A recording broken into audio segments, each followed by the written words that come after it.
So, you guys are gonna help me, right? Yeah, sure, whatever. One condition, you buy me a cheeseburger after this. Deal. So it starts off with my dad. You mean our dad? Shut up, Peter! Anyways, our dad, Petronio Carriazo, grew up in a small province in the Philippines. He didn't have much money, but he was very intelligent and was able to go to college.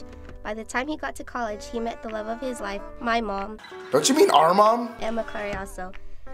Our mom was raised in a wealthy family. Her father Solano served in the military, and her mother Ramona was a stay-at-home mom.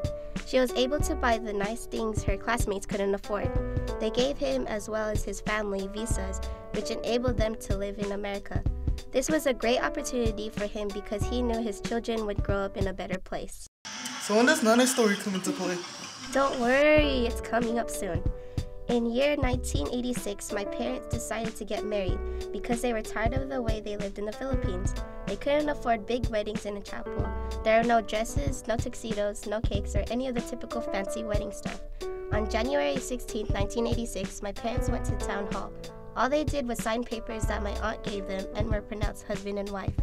Once they were done, my aunt went across the street to buy Coke and crackers to celebrate. Finally, my parents were able to go to America. Oh, that must suck. My parents had a big wedding. Both of my parents were the first of their families to come to America. The only members in the Philippines were my Auntie Doris, Grandma Ramona, and my two cousins Eric and Kenneth. My nanay didn't want to come to America. She already lived a good life there and knew she would have a hard time adapting to American culture. She especially didn't want to come because she still grieved about her husband's death 4 years prior. But out of nowhere, a volcano called Mount Pinatubo erupted. The lava destroyed her property. She had to salvage whatever item she could. For days, Nanay and the rest had to sleep on the streets because they had nowhere to go.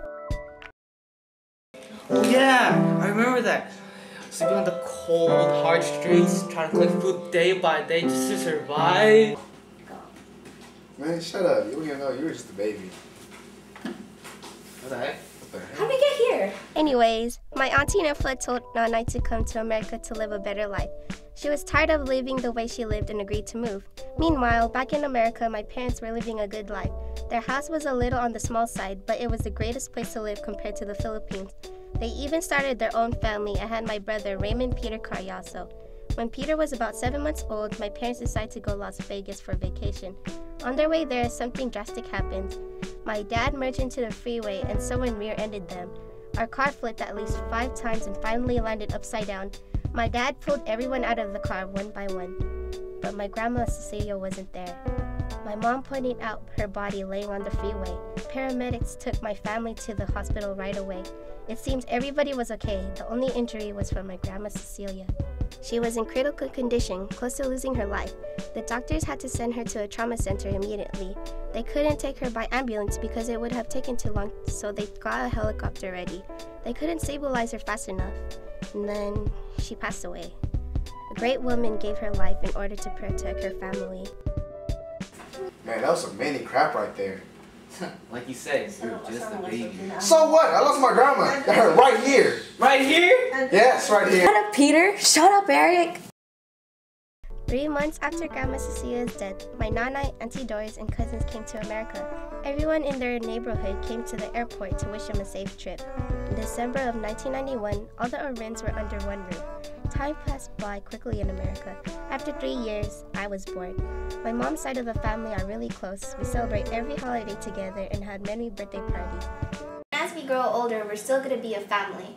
Yes, we will. Oh, what a cute story. But we all know mine was better.